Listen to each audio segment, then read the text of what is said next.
বন্ধুরা, আমি সঞ্জীবনী চ্যানেলে তোমাদের সকলকে স্বাগত। দেখতেই পাচ্ছ আজকে আমরা সপরিবারে এখানে চলে এসেছি। দেখে বুঝতেই পারছো কোথায় এসেছি। ভিডিওটাকে স্কিপ না করে প্রথম থেকে শেষ পর্যন্ত দেখতে থাকো। তো চলো তোমাদের আগে একটু সমস্ত জায়গাটা একটু ঘুরে হ্যাঁ, আজকে চলে এসেছি জয়পুরের পত্রিকা গেট। এই পত্রিকাটির গেট দেখো কত সুন্দর, কত ভাস্কর্যগুলো দেখে মনে হবে চোখে আটকে আছে, এত সুন্দরভাবে করা আছে। এই গেট মহারাজা শাহী জয় সিং এই পত্রিকা গেট ফাউন্ডেশন করেছিলেন জয়পুর, রাজস্থানে। চারিদিকটা কত সুন্দরভাবে সাজানো। এটাও ব্যাক সাইডে, এই ফ্রন্ট সাইড পেছন দিকটা, এই পেছনের দিকটা কত সুন্দরভাবে সব সাজানো আছে। একটার পর একটা করে থাম্বা দিয়ে সুন্দর করে গাছপালা পরিজন করে বানানো আছে। এটা হলো ব্যাক সাইড, পেছনের দিকটা। চলো এবার একটু অন্য দিকে যাওয়া যাক।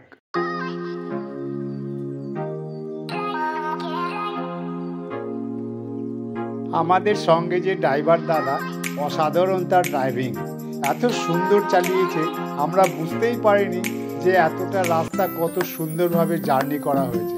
আর গাড়ি এত সুন্দর চালানো হয়েছে, রাস্তা তো সুন্দরই আছেই, তাও আমাদেরকে নিয়ে এসছে। এইবার আমরা চলে এসেছি অ্যালবার্ট মিউজিয়ামে। এই অ্যালবার্ট মিউজিয়ামের সামনেই দেখো পায়রাদের কত ঝাঁক, দেখতেই পারলে। এই যে হলো অ্যালবার্ট মিউজিয়াম। চলো তোমাদের একটু আবার ঘুরিয়ে দেখাই এই অ্যালবার্ট মিউজিয়ামে প্রবেশ মূল্য 50 টাকা।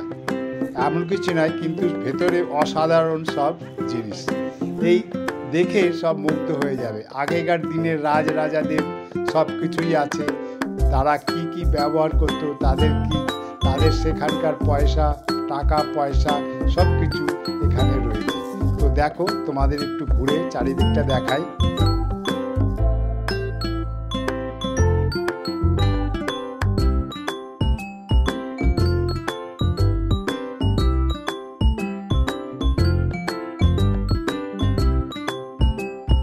পুরো বিল্ডিংটাই করা আছে মার্বেল পাথরের, কত সুন্দর। দেখো সব পিঙ্ক কালারের মনে হচ্ছে। এই পিঙ্ক কালারের সারা সিটিটাই পিঙ্কের মতো রয়েছে, সেই জন্যই বলা হয় পিঙ্ক সিটি। জয়পুরকে পিঙ্ক সিটি বলা হয়। এই রাজস্থানের রাজধানী হলো জয়পুর, একে বলা হয় পিঙ্ক সিটি। এত সুন্দর জায়গা পেয়ে সবাই ছবি তুলতে ব্যস্ত, যেন আর মনে চোখ ফেরানোই যাচ্ছে না, ক্যামেরা ঘুরে যাচ্ছে চারিদিকে। চলো এবার একটু মিউজিয়ামের ভেতর দিকে যাওয়া যাক। কি কি আছে, কি কি দেখবো, সেটাই তোমাদের একটু দেখাই। চলো আস্তে আস্তে আমরা একটু ভেতরের দিকে যাই। দেওয়ালে সব অসাধারণ সমস্ত কিছু চিত্রকার করা আছে, সত্যি খুব সুন্দর। এগুলো যে বানিয়েছে, যে কত ধৈর্য সমস্ত করে বানিয়েছে, কত বছর আগে বানানো হয়েছে।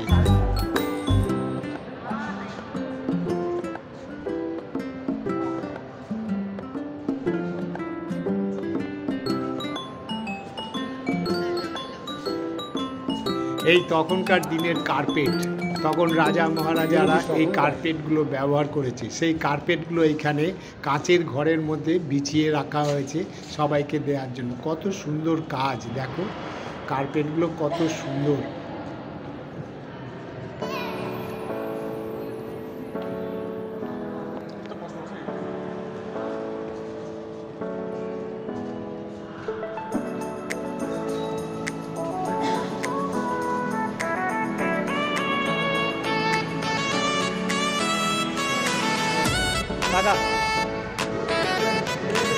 এই তখনকার দিনের বৌদ্ধ মূর্তি দেখো করা রয়েছে সব এখানে। সব দেয়ালে যে চারিপাশে দেখতে পাচ্ছ, ওইগুলো সব তখনকার দিনেরই সব ওইগুলো বানানো।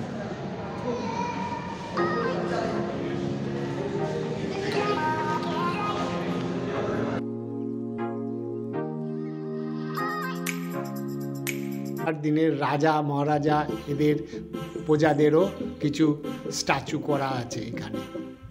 এই দেখো তাদের তরোয়াল, তখন ব্যবহার করা হতো এইসব তরোয়াল দিয়ে। সব এক একটা জিনিস সব এক একটা সুন্দরভাবে রাখা হয়েছে।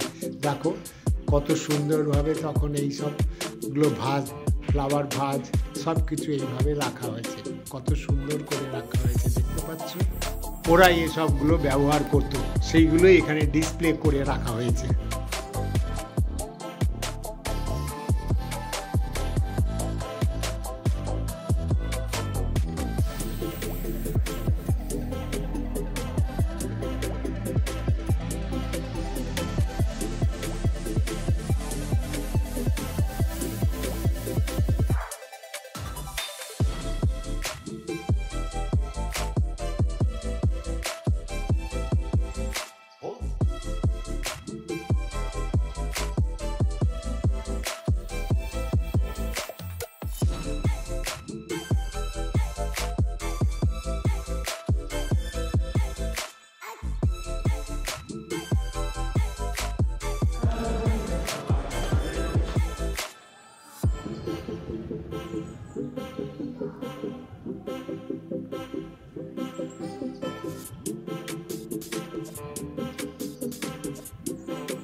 দেখো এখানেও ঠাকুর দেবতার ওদের পূজনীয়, তাদেরকেও এখানে সব মূর্তি বানানো আছে।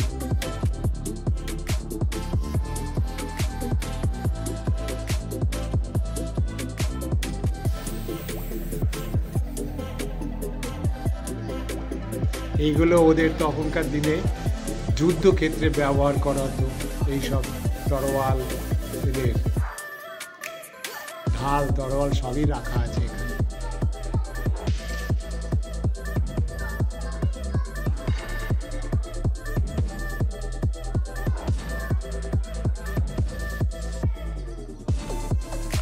এরা হলো সৈন্য, সৈন্যদেরও কিছু মডেল করা রয়েছে। তখনকার দিনে সৈন্যদের বেশভূষা কেমন ছিল সেইটুকু দেখাবার জন্যই রাখা হয়েছে। তখন এই সব অস্ত্র ব্যবহার করা হতো। দেখো কত রকম বন্দুক, এই বন্দুকগুলোই তখনকার দিনে সৈন্যরা ব্যবহার করত।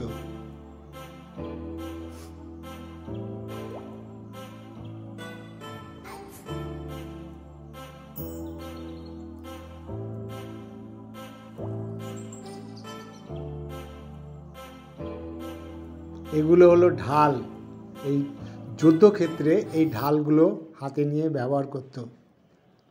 দেখো কত সুন্দরভাবে করা এই ঢালগুলো। ভালো থাকুন সব।